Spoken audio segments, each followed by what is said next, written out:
Putting gutters on the house. Just running the gutters out of the machine. It starts in that coil and it runs through all the rollers of the machine and it turns into a gutter.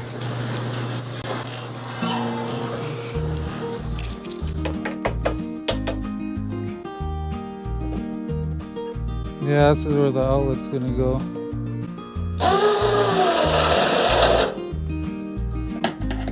So you cut it out with a razor blade first just to kind of mark the edge?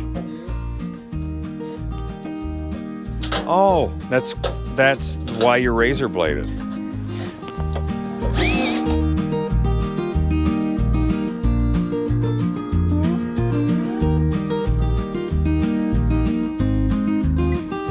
So there's the first gutter, 4,000 feet long. Chris, are you gonna leave me alone now so I can get back to work?